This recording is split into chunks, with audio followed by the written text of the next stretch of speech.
Right welcome back to news and views. ఇక చూస్తామా ఎన్నికలు సమీపిస్తుండటంతో ఏపీలోని ఐటీ దాడులు కొనసాగుతున్నాయి. నిన్న ఒక టీడీపీ అభ్యర్థి ఎవరైతున్నారో ఆయన పైన ఐటీ దాడులు జరిగాయి. ఈ యొక్క పరంపర ఇంకా కొనసాగే అవకాశం కనబడుతుంది. అంతా కూడా రాజకీయ కుట్ర అనే విధంగా టీడీపీ ఆరోపిస్తుంది. ఇక అదేవిధంగా జగన్మోహన్ రెడ్డి కూడా 2 రోజులుగా లోటస్ పాండ్లో ఉంటూ కుట్రలు చేస్తున్నాడు. 2 రోజుల్లోనే ఏపీలోని అలజడులు సృష్టించే అవకాశం ఉందని చెప్పేసి కూడా చంద్రబాబు నాయుడు చెప్తున్నారు. నిజంగా చంద్రబాబు నాయుడు మాట్లాడిన దాంట్లో వాస్తవం ఉందా అనే దానిపైనే చర్చ ప్రారంభిస్తాం. ఇక తెలంగాణ విషయానికి వస్తే తెలంగాణలో కూడా ఈరోజు జనసేన అదేవిధంగా బీఎస్పీ సంయుక్తంగా ఎల్బీ స్టేడియంలోని వారి బహిరంగ సభ ఏర్పాటు చేయబోతున్నాడు. ఇప్పటికే పవన్ కళ్యాణ్ ఏపీలో ప్రచారం చేస్తూ సీఎం కేసీఆర్ పైన తీవ్రస్థాయిలో విమర్శలు చేశారు. కాబట్టి మరి ఈరోజు తెలంగాణ గడ్డపైన ఆయన భారీ బహిరంగ సభ పెట్టబోతున్నాడు. మరి ఈ సభలో కేసీఆర్ పైన ఎలాంటి విమర్శలు చేయబోతున్నాడు ఏంటి అనేది మనం చూడాల్సి ఉంటుంది. వీటికి సంబంధించి చర్చ ప్రారంభిస్తాం. చర్చలో పాల్గొంటున్నారు టీఆర్ఎస్ పార్టీ నుంచి సుభప్రత్ పటేల్ గారు, అదేవిధంగా బీజేపీ నుంచి సీతారత్న కుమారి గారు, ఒక వైఎస్ఆర్ కాంగ్రెస్ పార్టీ నుంచి శివశంకర్ గారు, ఇక గుంటూరు టీడీపీ ఎమ్మెల్సీ రామకృష్ణ గారు కూడా మనకు లైవ్లో సిద్ధంగా ఉన్నారు. మరి కాసేపట్లో కాంగ్రెస్ పార్టీ నుంచి కూడా కత్తి వెంకటస్వామి గారు కూడా జాయిన్ అవుతారు. ముందుగా రామకృష్ణ గారు మీ దగ్గరికి వస్తాను. చూసాము నిన్న ఐటీ రైట్స్, నిన్న మధ్యాహ్నం ఐటీ రైట్స్ జరిగాయి. టీడీపీ అభ్యర్థి పుట్ట సుధాకర్ యాదవ్ ఇంటిపైన ఐటీ రైట్స్ జరిగాయి. భారీగా నగదు స్వాధీనం చేసుకున్నారు అన్న వార్తలు కూడా వచ్చాయి. ఈ ఐటీ రైట్స్కి సంబంధించి టీడీపీ ఎలా చూస్తుంది రామకృష్ణ గారు?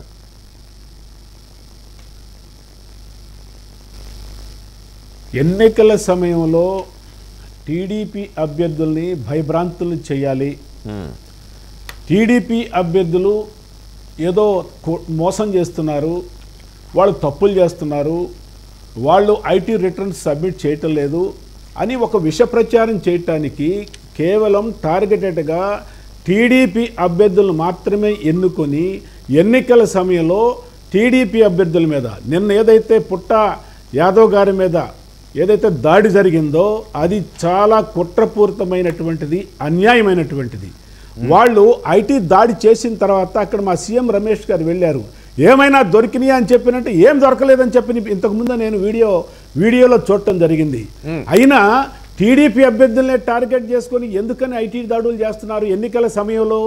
వైసీపీ నాయకులు ఎవరికి దొరకలేదా?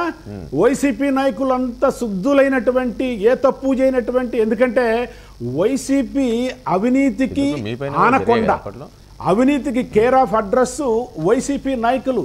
ఇటువంటి నాయకుల మీద ఏగైనా వాళ్ళనీయకుండా ఇవాళ మోడీ వీళ్ళ కాపలాదారుడుగా ఉండి ఇవాళ ఇక్కడ ఒక వాతావరణాన్ని చెడగొట్టడానికి, శాంతి భద్రతలు చెడగొట్టడానికి, టీడీపీ మీద అవాకులు చవాకులు పేరి విష ప్రచారం చేయడానికి ఎందుకు ఒక రామకృష్ణ గారు ఒక టీడీపీ మీద ఏం జరగలే కదా? గతంలో మనం చూసాము టీఆర్ఎస్ పార్టీకి చెందిన ఎంపీల ఇల్లు పైన కూడా ఐటీలు జరిగాయి, అదేవిధంగా కాంగ్రెస్ జరిగాయి, వైఎస్ఆర్ కాంగ్రెస్ పార్టీ కూడా జరిగాయి కదా. ఎవరు కూడా అసలు ఏం ప్రస్తావించలే. మా పైన కూడా కక్షపూరితంగా దాడులు చేశారు. మీరే ఎందుకంత సంగతి వదిలేయండి, గతం సంగతి వదిలేయండి. ఇంకా ఎన్నికలు కేవలం వారం రోజులు మాత్రమే ఉన్నాయి. ఎన్నికలు కేవలం వారం రోజులు మాత్రమే ఉన్నాయి. నిన్న చూసాం మనం లోటస్ పాండ్ లో అక్కడ పవర్ పాయింట్ ప్రజెంటేషన్ కూడా ఇచ్చినట్టు మాకు వార్త. ఇవాళ అక్కడ ఏది జగన్మోహన్ రెడ్డి కుట్ర పనటానికే నిన్న అక్కడ ఉన్నాడు. ఏ విధంగా ఇక్కడ ఉన్నటువంటి తెలుగుదేశం పార్టీ అభ్యర్థుల్ని బదనాం చేయాలి అనేటటువంటి ఆలోచన చేస్తా ఉన్నారు. అందులో భాగంగానే మీరు నా ఉద్దేశంలో అదే అనుకుంటున్నాను నేను. జగన్మోహన్ రెడ్డి ఒక్కడే కాదండి, జగన్మోహన్ రెడ్డికి ట్రైనర్ ఎవరంటే కేసీఆర్, అట్లాగే మోడీ అనుకుంటున్నా నేను. మోడీ గారు ఇవాళ ఈ రాష్ట్రాన్ని అతలాకుతలం చేయాలని చెప్పి అనుకుంటున్నారు. ఇవాళ చంద్రబాబు నాయుడు గారి మీద అవాకులు చవాకులు పేల్తా ఉన్నాడు. ఆయన భయపెట్టాలని, తెలుగుదేశం పార్టీని భయపెట్టాలని. తెలుగుదేశం పార్టీని భయపెట్టలేరు, చంద్రబాబు నాయుడు గారిని భయపెట్టలేరు. తప్పనిసరిగా చెప్పండి, ఏమన్నా బయటపడిందా? ఏమన్నా బయటపడిందా? ఐటీ దాడులు చేశారు కరెక్టే, ఏమన్నా బయటపడిందా? ఏమి బయటపడలేదు కదా. రమేష్ గారు అడిగారు ఏమన్నా దొరికినాయి అంటే ఏమి దొరకలేదని చెప్పిన ఐటీ అధికారులు చెప్పారు. ఎందుకని వెళ్ళారు అక్కడికి? ఏమి లేనప్పుడు ఎందుకని వెళ్ళారు? కావాలని కుట్రపూరితంగా విష ప్రచారం చేయడానికి, భయోత్పాతం సృష్టించడానికి వెళ్ళారని చెప్పి చాలా స్పష్టంగా అర్థమవుతుంది. జనం చూస్తున్నారు కదా. ఒక నిమిషం జనానికి అన్ని విషయాలు తెలుసు. శివశంకర్, అంటే నిన్న చంద్రబాబు కూడా ఒక ప్రచార సభలో మాట్లాడుతూ 2 రోజులుగా జగన్మోహన్ రెడ్డి లోటస్ పాయింట్లో ఉన్నాడంటే ఖచ్చితంగా ఏదో కుట్రలు జరుగుతున్నాయి. ఇదే కాదు, ఐటీ రైట్సే కాదు, మరో 2 రోజుల్లో మాత్రం ఆంధ్రప్రదేశ్లోని కొన్ని అల్లజడులు సృష్టించే అవకాశం కనబడుతుంది, అల్లర్లు సృష్టించే అవకాశం కనబడుతుంది, విధ్వంసాలు జరిగే అవకాశం కనబడుతుంది, జాగ్రత్తగా ఉండాలి అనే విధంగా మాట్లాడారు. ఏంటి ఏమైనా సమాచారం వచ్చింటుందా, వాళ్ళకి ఏం జరుగుతుంది? ఖచ్చితంగా అండి, గందరగోళాలు సృష్టించడం మాత్రం రాష్ట్రంలో ఖచ్చితంగా ప్రయత్నాలు జరుగుతూ ఉన్నాయి. భయభ్రాంతులు చేస్తారు, రౌడీలు అనేటువంటి ప్రచారం చేస్తూ ఉన్నారు. మొత్తం అంతా కూడా సెల్ఫ్ డైరెక్షన్లో చంద్రబాబు గారు చేస్తూ జగన్ గారి మీద వేసేసి రాజకీయ చలిమంటలు కాల్చుకోవడానికి ప్రయత్నం చేస్తూ ఉన్నారు.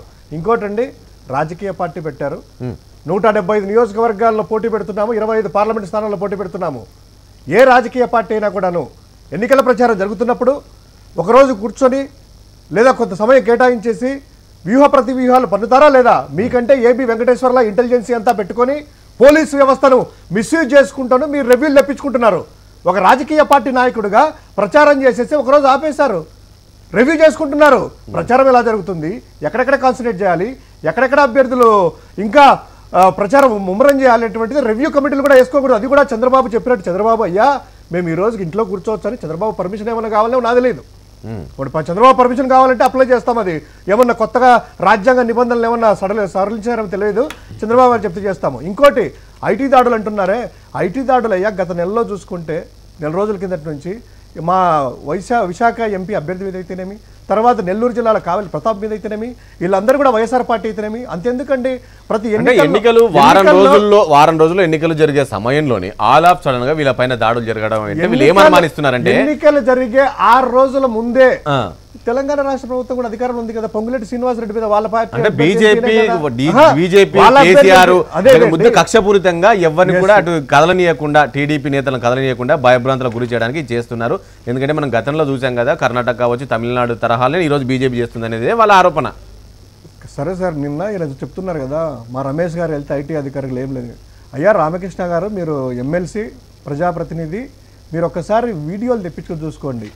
ఏ విధంగా ఐటీ అధికారులు లోపలికి వెళితే మొత్తం మీ సంబంధించినటువంటి ఇప్పుడు ఆర్టీసీ చైర్మన్ అనుకుంటే రెడ్డి వెంకట సుబ్బారెడ్డి, సీఎం రమేష్ కార్యకర్తలు తీసుకొని డౌన్ డౌన్ డౌన్ డౌన్ అధికారులు అనేసి చుట్టుముట్టి భయభ్రాంతులు చేసేసి ఐటీ అధికారులు బయటికి వస్తే తాట తీస్తాం వెళ్తారా, మీరు లోపలనే ఉంటారని బెదిరించేసి వాళ్ళని పారిపోయినటువంటి సందర్భం నిన్న చూసాము.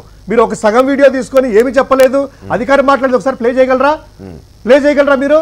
మొత్తం వీడియో ప్లే చేయగలరా? కక్షపూరితం కాదండి, నిజంగా తప్పు చేయకపోతే, లోపల డబ్బు లేకపోతే రండి అనేసి మీ దగ్గర రాజేష్ గారి దగ్గరికి వస్తారు. ఐటీ దాడులు అన్నారు, రండి తప్పులు లేదు చూసుకొని వెళ్తారు. నీ క్లీన్ చిట్ ఇచ్చేసి ఇంకా ఏం దొరకలేదు ప్రచారం చేసుకోండి పాజిటివ్. మీరు తప్పులు చేసేసి సుధాకర్ యాదవ్ అనేటువంటి వ్యక్తి టీటీడీ చైర్మన్ గా ఇంకా అధికారంలో కొనసాగుతూ టీటీడీ చైర్మన్ అయినటువంటి ఆ ప్రివిలేజెస్ యూటిలైజ్ చేసుకుంటూ స్లిప్పులు ఇచ్చేసి శివశంకర్ గారు ఇప్పుడు జరుగుతున్న పరిస్థితులు చూస్తే ఇంకా జరిగే అవకాశం ఏమైనా కనబడుతుందా? ఎట్లా ఆలోచిస్తుంది వైఎస్ఆర్ కాంగ్రెస్ పార్టీ? వైఎస్ఆర్ కాంగ్రెస్ పార్టీ ఎట్లా ఆలోచిస్తుంది అంటే, రాజ్యాంగ సంస్థలు పనులు చేసుకుంటా పోతాయి. ఏమో ఐటీ అధికారి జగన్మోహన్ రెడ్డి గారు ప్రధానమంత్రి కాదు, జగన్మోహన్ రెడ్డి గారు ముఖ్యమంత్రి కాదు, రామకృష్ణ గారిని అడిగితే చెప్తారు ఏమేమి కుట్రలు చేస్తున్నారయ్యా. ఇంకా ఎవరెవరి మీద అధికారులను మీరు మీకు సంబంధించిన అధికారులు అందరూ ఉన్నారు కదా, ఏబి వెంకటేశ్వర లాంటి వాళ్ళని ఏమైనా పంపించి ఏమన్నా మాయ చేసి కుట్ర చేసి వైఎస్ఆర్ కాంగ్రెస్ పార్టీ మీద వేస్తున్నారని చెప్తారండి. ఇప్పుడు ఈ నిన్నటి దాడులు చూస్తే మాత్రం మీరు కక్షపూరితంగా మీరు అందరు కలిసి జగన్ కలిసి చేస్తున్నారు అని చెప్పేసి చెప్తున్నారు. కక్షపూరితంగా చేయడానికి ఇక్కడ ఫస్ట్ ఆఫ్ ఆల్ ఎవరికి టైం లేదు. ఎందుకంటే ఎలక్షన్స్ ఓన్లీ 1 వీకే ఉన్నాయి. అందులో మా Bharatiya Janata party national party కాబట్టి త్రూ అవుట్ కంట్రీ మేము కాన్సన్ట్రేట్ చేయాల్సిన అవసరం ఉంది, మా ప్రధానమైన నాయకులందరూ కూడా. సో ఈ కేసుల విషయం ఒక ప్రాంతానికి సంబంధించి, ఒక ఎంపీకి సంబంధించి, లేకపోతే ఒక టీటీడీ చైర్మన్కి సంబంధించి వాళ్ళ మీద కేసులు పెట్టి హెరాస్ చేయాలి, ఈ టైంలో డిస్టర్బ్ చేయాలని అంత ఆలోచన లేదు, అలా అంత టైం కూడా ఇక్కడ బీజేపీకి లేదు. అయితే ఇక్కడ అన్ఫార్చునేట్లీ ఏంటంటే, అసలు ఈ రాజ్యాంగ సంస్థలన్నీ కూడా ఏదో మోడీ గారి జేబు సంస్థలైనట్టు ప్రచారం చేయడం ఇక్కడ చాలా విచిత్రంగా ఉన్నటువంటి పరిస్థితి. ఇప్పుడు ఏ సంస్థలైనా వాళ్ళకు ఉన్నటువంటి ఇన్ఫర్మేషన్ కాబట్టి కేవలం టీడీపీ నాయకుల్ని, టీడీపీకి బిజినెస్ చెందిన వ్యాపారవేత్తల పైన టార్గెట్ చేశారు బీజేపీ అనేది, భయపెట్టిస్తున్నారు మీరు అనేది. లేదు, అసలు భయపెట్టడానికి అసలు ఇక్కడ నేను అదే అంటున్నా. ఫస్ట్ ఆఫ్ ఆల్ రాజ్యాంగ సంస్థలన్నీ బీజేపీ జేబు సంస్థలు కాదు, అవి వాటి పద్ధతి ప్రకారం సంస్థలు అని చెప్పేసి చంద్రబాబు అంటున్నారు. అదే ఆయన మాట్లాడే విధానం చాలా తప్పు మాట్లాడుతున్నారు. ఇప్పుడు ఆంధ్రప్రదేశ్లో పోలీస్ శాఖ ఉందనుకోండి, స్టేట్ గవర్నమెంట్లో ఏమన్నా వాళ్ళ కింద ఉండేవి వాళ్ళ జేబు సంస్థలని మనం అంటామా? అనం కదా. సో వాళ్ళకు ఉన్నటువంటి ఇన్ఫర్మేషన్ కానీ వాళ్ళకున్న సమాచారాన్ని బట్టి వాళ్ళు ఏ రోజు ఎక్కడ అటాక్స్ చేయాలి ఏంటి అనేది ఒక సిస్టమేటిక్ గా వాళ్ళ పద్ధతిలో వాళ్ళు వెళ్తారు. అటాక్ చేయడాన్ని తప్పు పట్టలేదు కానీ వీడు సందర్భాన్ని బట్టి వీరు చేస్తున్నారు. ఎందుకు సందర్భాన్ని బట్టి తెలుగుదేశం పార్టీ వాళ్ళ మీద గురువింద గింజ సామెత అండి. తెలుగుదేశం పార్టీ చంద్రబాబు నాయుడు గారు ఆయన చుట్టుపక్కల మొత్తం అవినీతి పరులు ఉన్నారు. అవినీతి పరుల్ని పెంచి పోషిస్తున్నారు. ఎదుటి వాళ్ళని మాత్రం మేము నిప్పు, మేము అసలు ఏం చేయము, మేము నిజాయితీ పరుణ్ణి, నాకు ఇన్ని ఆస్తులు ఉన్నాయి, ఇంత చాలా తక్కువ ఆస్తులు ఉన్నాయని ప్రతి సంవత్సరం ప్రకటించి మీ చుట్టూ ఉన్న వాళ్ళని మీరు ఇలా మెయింటైన్ చేసి ఎదుటి పార్టీల వాళ్ళ మీద బురద జల్లడం ఎంతవరకు కరెక్ట్? అంటే మీ మాటల్ని నమ్ముతారా? అంటే వీళ్ళు ఏమంటున్నారంటే ఇంకా కొనసాగే అవకాశం కనబడుతుంది. ఇప్పుడే కాదు, ఇంకా 2-3 రోజులు అయితే ఇంకా తీవ్రతరం చేయబోతున్నారు. కేవలం టీడీపీ వాళ్ళనే టార్గెట్ చేసే విధంగా వాళ్ళ మాట ఉండబోతుంది. అట్లాంటి పరిస్థితి ఎవరు తప్పులు చేస్తే రాజ్యాంగ సంస్థలు వాళ్ళ మీద వాళ్ళ పద్ధతి ప్రకారం సిస్టమేటిక్ గా అప్రోచ్ అవుతారండి. అంతేగాని బీజేపీ వాళ్ళని ఫోర్స్ చేసి పంపించడం అనే సిచ్యుయేషన్ అయితే ఉండదు. అదేంటంటే ఈ వీళ్ళు చంద్రబాబు నాయుడు గారు పదే జరిగింది కదా, వాళ్ళు అదే అంటున్నా, ఎక్కడ ఎవరు ఈవెన్ బీజేపీ వాళ్ళు తప్పు చేసినా కూడా రాజ్యాంగ సంస్థలు వెళ్ళి వాళ్ళని కూడా ప్రశ్నిస్తాయి. ఇక్కడ ఏంటంటే వాళ్ళు చేసిన తప్పుని కప్పిపుచ్చుకోవడం కోసం ఇక్కడ మోడీ గారిని బూచిగా చూపించడం, భారతీయ జనతా పార్టీ అధికారంలో ఉంది కాబట్టి వాళ్ళని అంటే తప్పుడు సమాచారాన్ని ప్రజల్లోకి వెళ్లే విధంగా మాట్లాడతాం. అంటే మీరు తప్పులు చేయకపోతే ఈడీ ఎందుకు వెళ్తుందండి? ఇన్ఫర్మేషన్ లేకపోతే ఎందుకు వెళ్తుంది? మీ దగ్గరికి వస్తుందా, నా దగ్గరికి వస్తుందా? మనం అంటే నేను చెప్తున్నా, నిజాయితీ పరుల దగ్గరికి ఏమి వెళ్ళరు కదా. సర్టెన్ ఇన్ఫర్మేషన్ వాళ్ళకు ఉంటేనే then they will go and search. అంతేగాని ఎంతసేపు బీజేపీని విమర్శించడం అనేది కరెక్ట్ కాదు. రామకృష్ణ గారు చెప్పినట్లు వైఎస్ఆర్సీపీ చెప్తేనే ఎన్ని చేస్తారన్నారు కదా. మీరు కేంద్రం కలిసి ఉన్నప్పుడే చిత్తూరు ఎమ్మెల్యే గారు సత్యప్రభ గారు ప్రజెంట్ వచ్చేసి ఆదికేశ్వర భార్య మీ రాజంపేట అభ్యర్థి మీద ఐటీ దాడులు చేసి 260 కోట్లు పట్టుకున్నారు. అప్పుడు కూడా జగనే పంపించాడా? అంటే మీరే కదా కేంద్రంలో ఉండింది. మీ సత్యప్రభ మీద 265 కోట్లు పడినప్పుడు ఒక కాపు నాయకురాల మీద పడితే మీ గొంతు పెగలలేదే? మీ గొంతు అట్లా కాదు. మీ ప్రభుత్వంలో బీజేపీ ఇద్దరు కలిసి ఉన్నప్పుడే కదా జరిగింది. అప్పుడు కూడా జగన్ పంపించారా? పవర్ పాయింట్ ప్రెజెంటేషన్ ఇచ్చేసి అయ్యా చంద్రబాబు, అయ్యా మోదీ ఇది చేయండి అయ్యా అనేసి. రామకృష్ణ గారు ఒక్కొక్క బ్రేక్ తీసుకొని మీ దగ్గరికి వస్తాను. అయితే ఇందులో ఏదైతే ఐటీ రైట్స్ జరుగుతున్నాయో దాంట్లో పాత్ర జగనే కాదు కేసీఆర్ కూడా ఉన్నారని చెప్పేసి టీడీపీ ఆరోపణ చెప్పి దీనికి సంబంధించి టీఆర్ఎస్ ఏం సమాధానం చెప్తారనే దానిపైన ఒక బ్రేక్ తీసుకున్నాం. బ్రేక్ తర్వాత ఇదే అంశానికి సంబంధించి చర్చ కంటిన్యూ చేద్దాం.